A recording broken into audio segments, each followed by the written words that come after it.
Good morning friends. हमारे YouTube channel nano notes में आप सबका स्वागत है। हमने बक्सर का युद्ध तक कंप्लीट कर लिया था। आज हम आंग्ल मैसूर युद्ध के बारे में देखेंगे। तो चलिए स्टार्ट करते हैं। सबसे पहले हम एक भूमिका देख लेते हैं कि जब विजयनगर का साम्राज्य का पतन हो जाता है उसके बाद जो है मैसूर स्वतंत्र हो जाता है और वहाँ पे वाड्यार वंश का शासन हो जाता है जो कि स्वतंत्र रूप से शासन करता है। 18वीं शताब्दी में जो इस राज्य की वास्तविक जो शक्ति होती है वहाँ के सेनापति देवराज और वहाँ के जो राजस्व मंत्री होते हैं नंदराज के हाथों में आ जाती है। हैदर वहाँ पे एक सामान्य सिपाही के रूप में कार्य करता है। कुछ दिनों के पश्चात 1755 ईस्वी में डिंडीगुल का वो फौजदार बना दिया जाता है और वहीं पर फ्रांसीसियों की मदद से वो एक आधुनिक शस्त्रागार की स्थापना करता है। अंग्रेजों के जो विरुद्ध हैदर ने शस्त्रागार के महत्व को पहले ही जान लिया था। हालांकि बाद में जाके इसको आगे बढ़ाने का कार्य टीपू सुल्तान ने किया, लेकिन 1761 में जब हैदर मैसूर का संस्थापक वास्तविक शासक बन जाता है और 76 में वह वहाँ का राजा घोषित कर देता है। ठीक है, तो इसके बाद ही ये था पूरे मैसूर में कि कैसे कैसे हैदर और ने अपना शासन किया। ठीक है, अब यहाँ से कैसे शुरू होता है आंग्ल मैसूर का युद्ध, कैसे शुरू होता है इसी रूप में आगे। तो प्रथम आंग्ल मैसूर युद्ध कब हुआ था? 1767 से 1769 तक।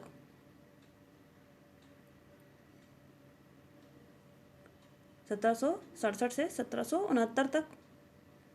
ठीक है, प्रथम आंग्ल मैसूर युद्ध होता है।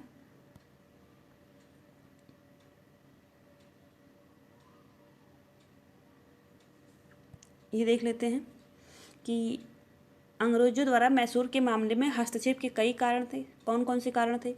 मैसूर की जो भौगोलिक अवस्थिति थी और तट के जो लाभकारी व्यापार पर मैसूर राज्य का पूरा नियंत्रण था। ठीक, अंग्रेज एक ओर से काली मिर्च और इलायची के व्यापार पर एकाधिकार चाहते थे, तो वहीं दूसरी ओर वो उन्हें मैसूर से मद्रास की संप्रभुता को भी खतरा था। ठीक है, मराठों द्वारा मैसूर पर नियंत्रण आक्रमणों से वहाँ की जो वित्तीय स्थिति खराब हो चुकी थी। मैसूर राज्य के वित्तीय नियंत्रण देवराज और नंदराज की सफलता ने हैदर अली के उदय होने में बहुमूल्य योगदान दिया। ठीक है, आगे हम आपको बता चुके हैं, वही इसमें लिखा हुआ है। ठीक, अब क्या कहा जाता है कि जब एक और जहाँ अपनी सर्वोच्चता को स्थापित करने के लिए तथा अपनी स्थिति को सुदृढ़ करने के लिए मराठा निजाम एक और जहाँ, ठीक है, मराठा निजाम और कर्नाटक का जो नवाब था निरंतर सीमा विस्तार में लगे हुए थे, वहीं दूसरी ओर पड़ोस में जो हैदर अली के नेतृत्व में एक स्वतंत्र राज्य का उदय होना उनकी आंखों का कांटा बन गया था अंग्रेजों की। ठीक है, ऐसी परिस्थिति में ईस्ट इंडिया कंपनी को हस्तक्षेप करने का सुनहरा मौका मिल गया और उन्होंने मैसूर राजस्व के मामले में धनी प्रांत था और फ्रांसीसियों से उसके संबंध भी अच्छे थे मैसूर के, इसलिए मैसूर फ्रांसीसी संबंध कंपनी ने अपने आप में अंग्रेजों के लिए एक बड़ा खतरा था। ईस्ट इंडिया कंपनी ने अपने व्यापारिक हितों की रक्षा के लिए प्रत्यक्ष रूप से हस्तक्षेप की नीति का अनुसरण किया और कंपनी और मैसूर के मध्य 4 महत्वपूर्ण युद्ध होने लगे। इसी बीच में कौन कौन से युद्ध हुए देखते हैं, यहाँ पे पूरा लिखा है कौन कौन से युद्ध थे। ठीक है, तो पढ़िएगा इसको। प्रथम आंग्ल मैसूर युद्ध में क्या कारण थे? अंग्रेजों की महत्वाकांक्षाएं बहुत ज़्यादा बढ़ रही थी। ठीक है, और कर्नाटक के नवाब जो थे मोहम्मद अली हैदर अली में शत्रुता हो गई थी। मालाबार के नायक सामंतों हैदर अली का नियंत्रण, हैदर अली का अंग्रेजों की मित्रता का प्रस्ताव न मानना। ठीक, तो इसको डिटेल में जान लेते हैं कि जब 1767 से 1769 के बीच मराठों तथा निजाम से संधि कर अंग्रेजों ने हैदर अली के खिलाफ युद्ध प्रारंभ कर दिया। ठीक है, जिसे प्रथम आंग्ल मैसूर युद्ध के नाम से जाता है, परंतु कुछ समय बाद ही निजाम हैदर अली की ओर आ गए थे। ठीक है, तो अंग्रेजों ने जो अपनी हार देखते हुए संधि का प्रस्ताव रखा। दक्कन में भारतीय शक्तियों ने हैदर अली पहला व्यक्ति था जिसने अंग्रेजों को पराजित किया था। ठीक, पहले युद्ध में आंग्ल मैसूर युद्ध में हैदर अली और अंग्रेजों के बीच एक संधि हुई थी जो थी मद्रास की संधि। ठीक, मद्रास की संधि थी। इसमें क्या कहा गया था, एक दूसरे की अंग्रेज और मैसूर के जो वो थे शासक थे वो एक दूसरे के जीते हुए क्षेत्र छोड़ देंगे। ठीक, और युद्ध की स्थिति में दोनों एक दूसरे का साथ देने की बात स्वीकार कर ली उन लोगों ने। ठीक है, तो आगे चलकर यही एक रीज़न बन जाता है दूसरे युद्ध का, यही संधि। द्वितीय आंग्ल मैसूर युद्ध कब हुआ था? 1780 से 1784 तक। कारण क्या था? शॉर्ट में यहाँ लिखा है, अंग्रेजों द्वारा संधि की शर्त का पालन न करना, अंग्रेजों द्वारा माहे पर अधिकार, हैदर अली द्वारा त्रिगुट का निर्माण, हैदर अली के फ्रांसीसियों के साथ संबंध थे। ठीक है, तो एक बार फिर से अंग्रेजों और हैदर अली के बीच संबंध कटु हो गए थे। जब 1770 और 71 में मराठों ने उस पर आक्रमण किया था, अंग्रेजों ने सहायता नहीं दी। ठीक, पहले वाले युद्ध में इन्होंने कहा था, दोनों के बीच संधि हुई थी मैसूर के शासकों के बीच और अंग्रेजों के बीच की, किसी भी युद्ध में दोनों लोग एक दूसरे का साथ देंगे। लेकिन द्वितीय युद्ध में जब 1770 में से 71 में मराठों पर ने आक्रमण कर दिया अंग्रेजों पर, ठीक, तो मराठों ने आक्रमण कर दिया मैसूर पर, तो अंग्रेजों ने मैसूर का साथ नहीं दिया। इसकी वजह से इसमें कटुता और बढ़ गई। तो अंग्रेजों ने और मैसूर के शासकों ने इसको 1769 ईस्वी की जो संधि थी मद्रास की, उसका उल्लंघन माना, उसकी शर्तों का। 1780 में हैदर अली ने कर्नाटक में अर्काट पर हमला कर दिया और यहीं से द्वितीय आंग्ल मैसूर युद्ध की शुरुआत हो जाती है। इस युद्ध में निज़ाम और मराठा ने उनका साथ दिया था अंग्रेजों का। इससे अंग्रेज कर्नल बेली को बुरी तरह परास्त कर आरकाट पर हमला कर दिया। ठीक, 1780 और 81 का वर्ष ब्रिटिश साम्राज्य के लिए सर्वाधिक संकट का माना जाता है, क्योंकि यहाँ पर जो अमेरिकी उपनिवेश थे वो स्वतंत्र हो रहे थे, वहीं दूसरी ओर जो फ्रांस, हॉलैंड, स्पेन जैसे देश ब्रिटेन के विरुद्ध अमेरिकियों का साथ दे रहे थे वैश्विक स्तर पर। और भारत में भी मैसूर, निज़ाम और मराठों का त्रिगुट बन गया था। जो यहाँ पे लिखा हुआ है कि हैदर अली द्वारा त्रिगुट का निर्माण, ये यही था कि ये तीनों एक साथ मिल गए थे। उस समय के जो गवर्नर थे वॉरेन हेस्टिंग ने हैदर अली से मुकाबला करने के लिए आयरकोट को दक्षिण भेजा। उसने अपनी सफल कूटनीति में से महादजी सिंधिया और निज़ाम को अंग्रेजी विरुद्ध गुट से अलग करने में सफलता प्राप्त कर ली। महादजी सिंधिया और निज़ामों को मैसूर से अलग कर दिया।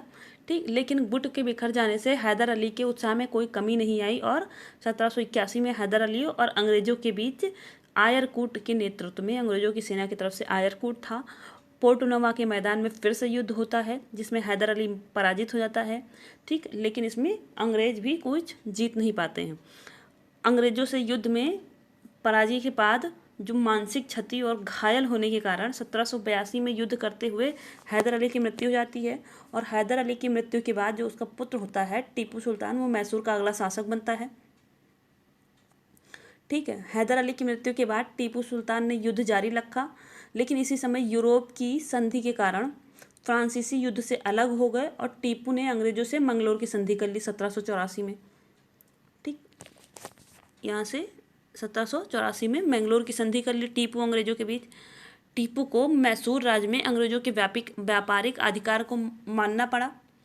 अंग्रेजों ने आश्वासन दिया कि वे मैसूर के साथ मित्रता बनाए रखेंगे और संकट के समय उनकी मदद करेंगे, फिर से वही कहा। ठीक, उसके बाद आता है तृतीय आंग्ल मैसूर युद्ध। तृतीय आंग्ल मैसूर युद्ध 1790 से 1792 ईस्वी में। इसमें क्या होता है कि टीपू सुल्तान की संधि से असंतुष्ट था। उसने कुस्तुनतुनिया और फ्रांस में अपनी दूत भेजकर उनसे भी सहायता प्राप्त करने की कोशिश की। टीपू के समय लड़ते हुए तृतीय आंग्ल मैसूर युद्ध का कारण अंग्रेजों ने इसी आधार पर तैयार किया था कि टीपू ने फ्रांसीसियों से अंग्रेजों के विरुद्ध गुप्त समझौता कर लिया था। टीपू ने 1789 में त्रावणकोर पर आक्रमण किया और कार्नवालिस ने 1790 में सेना का नेतृत्व करते हुए वेलूर और बेंगलोर पर अधिकार कर श्रीरंगपट्टनम पर अधिकार कर लिया। अंग्रेजों ने फिर से हैदराबाद के निजाम और मराठों के सहयोग से श्रीरंगपट्टनम पर आक्रमण किया और 1792 में तत्कालीन जो गवर्नर थे कार्नवालिस ने टीपू के श्रीरंगपट्टनम स्थित किले को घेरकर उसकी संधि के लिए मजबूर कर दिया और 1792 में श्रीरंगपट्टनम की संधि हो जाती है, जिसमें टीपू और अंग्रेजों के बीच होती है। इसके अनुसार क्या होता है कि अंग्रेजों अर्थात कार्नवालिस को, अंग्रेजों का जो उस समय के गवर्नर होते हैं, को टीपू सुल्तान द्वारा अपना आधा राज तथा 3 करोड़ रुपए जुर्माने के रूप में दिए। ठीक, और यहाँ पे शॉर्ट में कारण लिखा हुआ है कि मैंगलोर की संधि का अस्थायित्व, टीपू का फ्रांसीसियों से संपर्क मराठों के भेजे पत्र में कार्नवालिस द्वारा टीपू को मित्रों की सूची में शामिल करना। बाकी डिटेल में मैंने आपको बता दिया है। ठीक है। चतुर्थ आंग्ल मैसूर युद्ध कब होता है? 1799 में, जब एक बार फिर से अधिकार क्षेत्र और अंग्रेजों की बढ़ती राजनीतिक लालसा के कारण टीपू और अंग्रेजों के बीच युद्ध होता है, चौथा युद्ध। ठीक, इस युद्ध के समय टीपू ने अंग्रेजों से मुकाबला हेतु अंतर्राष्ट्रीय सहयोग लेने के लिए कई प्रयास किए थे। उसने इसी संबंध में नेपोलियन से को भी पत्र लिखा था और 4 मई 1799 को टीपू अंग्रेजों की संयुक्त सेना से फिर से लड़ता है और मारा जाता है और श्रीरंगपट्टनम पर अंग्रेज जो है अधिकार कर लेते हैं। इसी समय जो पुराने वाड्यार वंश के अल्पायु जो शासक होते हैं कृष्णनाथ द्वितीय को सत्ता सौंप कर उनसे सहायक संधि कर ली जाती है